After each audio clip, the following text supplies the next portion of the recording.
Welcome to Taking Healthy Back with Maria, me being Maria. And today I have another wonderful guest, Becca WINEKA, who is a specialized kinesiologist practitioner. Mm-hmm. Yeah, and we'll have her explain a little bit about that. I just drove to Black Mountain, North Carolina, which is literally God's country here. It's beautiful. And we just had a kinesiology session. And my whole purpose of coming here was to introduce you to her because she's fantastic.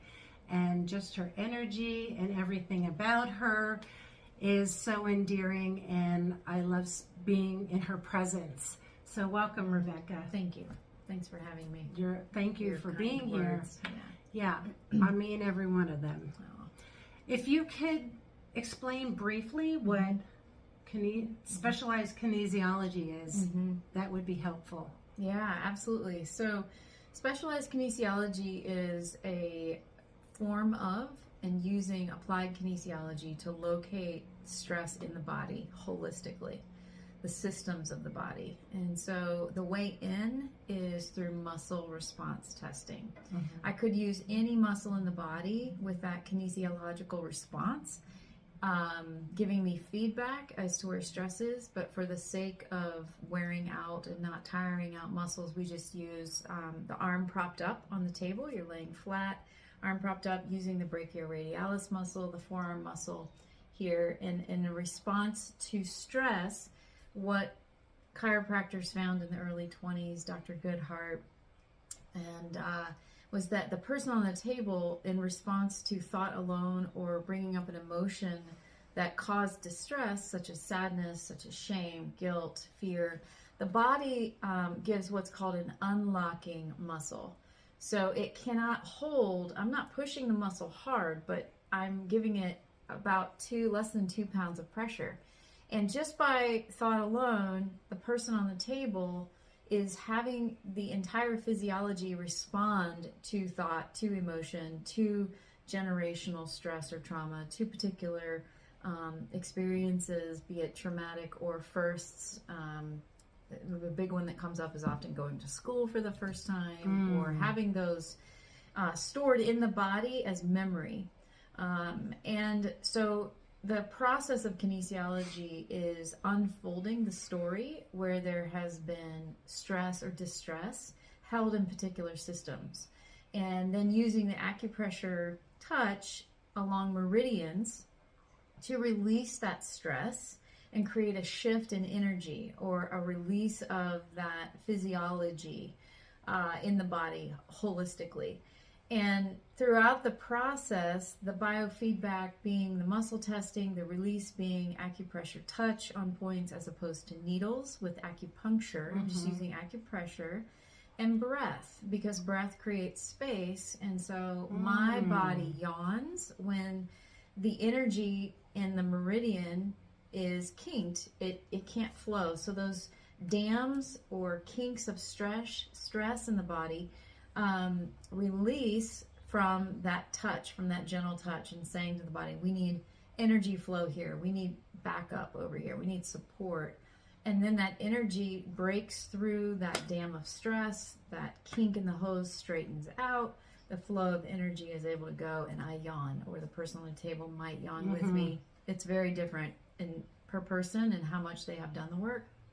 So we're doing that for an hour and following the story of the body. And so I also use affirmations that will give you a frame for unconscious, subconscious stress, because the muscle testing is directly connecting into the subtle body system and the nervous system. And so the unconscious, subconscious things that get laid down in us as human beings, we're in a theta state until we're 7 years old, and then we start to move into that analytical mind. Well, that means that every experience just gets downloaded directly into the black box recorder of the brain.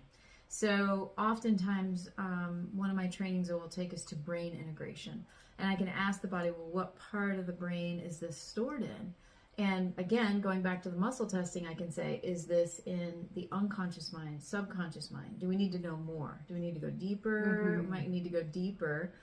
well, do I need to go to what part of the brain? So you can see it can get really down into the needle in the haystack. And it does. And it does. So. And let me just say, as you are on your healing journey, and the more you experience wellness in your body and breakthroughs and releases, like me, you will become addicted to trying all these different modalities.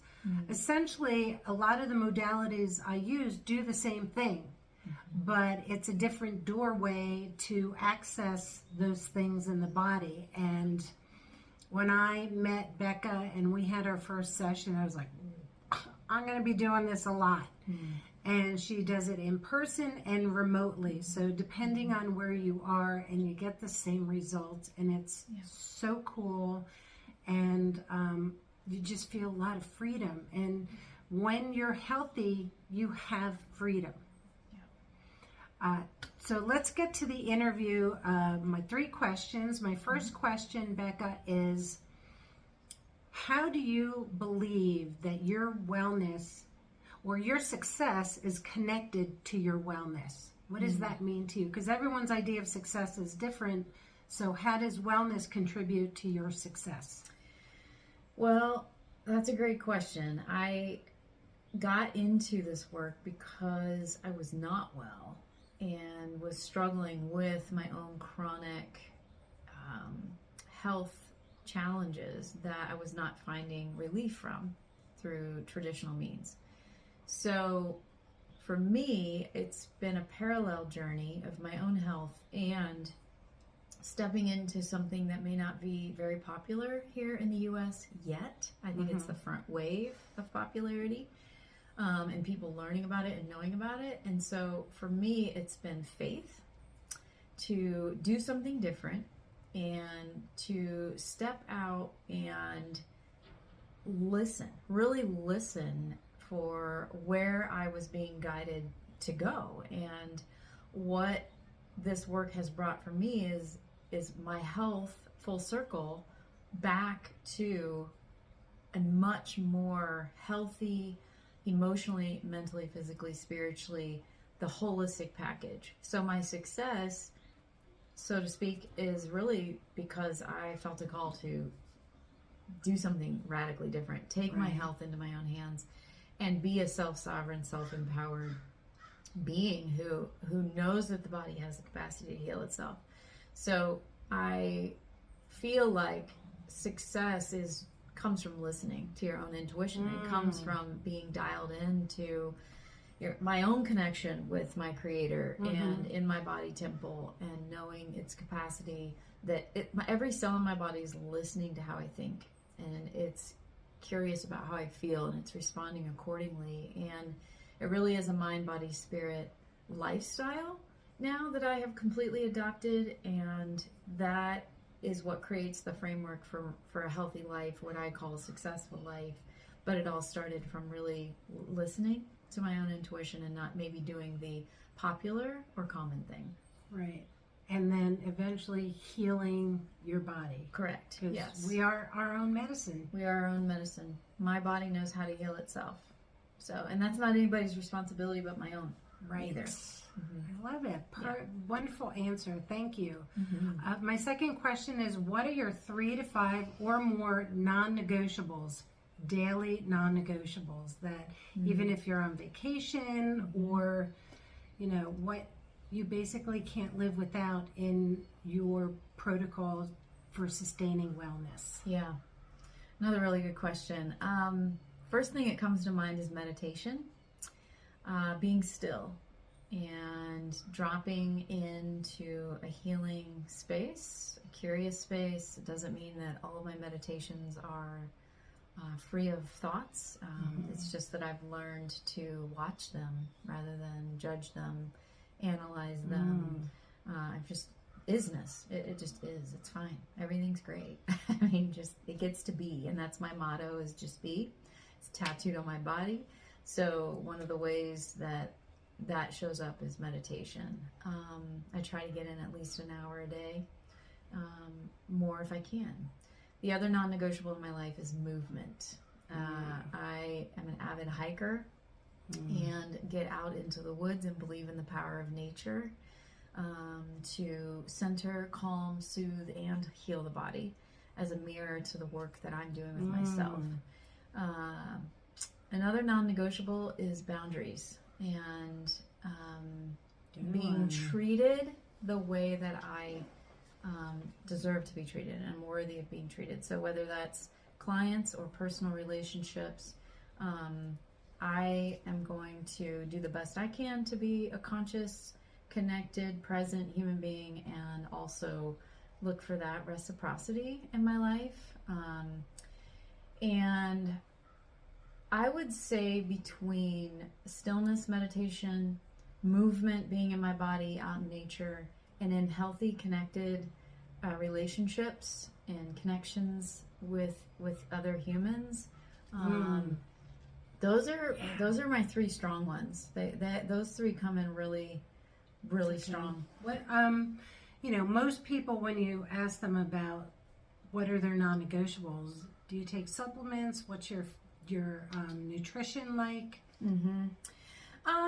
I eat intuitively. Me too. Yeah, my life does not look like a prescription. I know. Yeah, it's really, body, do you want this right now? Is this nourishing right now? Is this what you need right now? Same thing with supplements. I am not in a supplement regimen person. Every day. Yeah. I muscle test for that.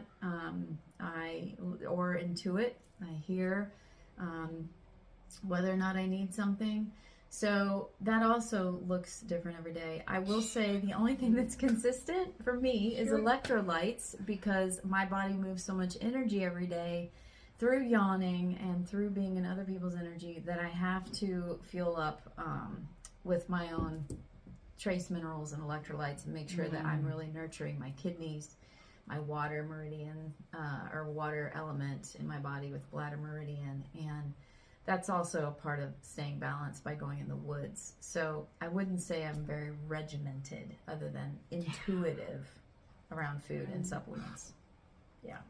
I think we might be a little mirror here because that's exactly what I do. Yeah. I wait. I don't just go right in and, have my coffee and a donut or a bagel or whatever. I just start slowly in the morning and I think, what am I going to need? Sometimes it's a kiwi. Sometimes, it could be oatmeal.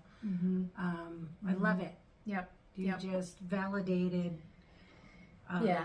what I do. Yeah. And it's a lifestyle. I mean, in my body, I never, even as a kid, wanted breakfast. I rarely eat breakfast. My body doesn't like it. I do natural. I didn't even know it was a thing, intermittent fasting. I typically don't eat until around lunch, and that lunch could be between 12 and 2. I don't know. So I just listen to my body when I'm hungry. That's awesome. And my last question is, how are you contributing to others taking their health back? I am all about it. I am Paul Revere. Want to think about it? Yeah, just like blowing the trumpet, like you have the power within you to heal yourself. And a lot of that is the work that I do and offer to the world as an offering is to get to know thyself deeper, because so much of our programming and patterns come from things that were out of our control, and they're coming in on epigenetics. And if your genes can, like we used to say, or science used to say, that your genes could kill you, well, they can also heal you through thought alone. If you can make yourself sick through thought alone, why not heal yourself through thought alone? I agree. So a lot of it is emotional work. And I was a psychotherapist prior to stepping into this career change, and happily so, because I'm able to utilize all of my background and hold space in a safe way for people to experience knowing thyself deeper. So I do 3 sessions a day. That's another boundary in my life. Oh, wow. And it is my offering. And in addition to an empathic, present human being, in my heart, that's what I want people to feel safe. And so whether it's in a session or in life and personal relationship or strangers at the grocery store, my offering is presence. My offering is peace. Peace is my highest value. And so if my body is not in an environment of peace, it lets me know really fast. So that's why it's become my highest value, and I'm not any longer interested in self-abandoning or abandoning myself for anything less. Or self-destruction. Which leads to self-destruction. So, yeah, I would say that is my offering in the world, is to offer and give people a safe place to be themselves, not non-judgment. If I haven't heard of it, I've done it. Like at this point, it's like, it doesn't matter. It's just there, and it's a part of the story. But it's the shame, the guilt, and the fear in this petri dish that can eat one's, self up from the inside out. Right. So yeah, that's what I would say. Another confirmation for me, because for years I've been saying our peace of mind is directly related to our wellness. If it doesn't bring you peace, it's the wrong source feeding your situation. So yeah, that's awesome. Very simply, folks, really it's about self-regulation, self-awareness, and then doing something about it. Doing something about it could be coming and having an appointment with Becca or some other practitioner offering similar things. I think the work doesn't have to be difficult, and the work doesn't have to be this regimen of, well, if I don't do it today, it's through the self-awareness, and then it just becomes a part of the fabric of your being. It's not difficult at all. So when we say the work, assisted work is great too. And I will put Becca's information in the description below and how you can get in contact with her. I promise you'll have a wonderful experience. I wouldn't recommend anyone who wasn't going to support your healing journey. And Becca, do you have any parting words, anything you'd like to offer our audience?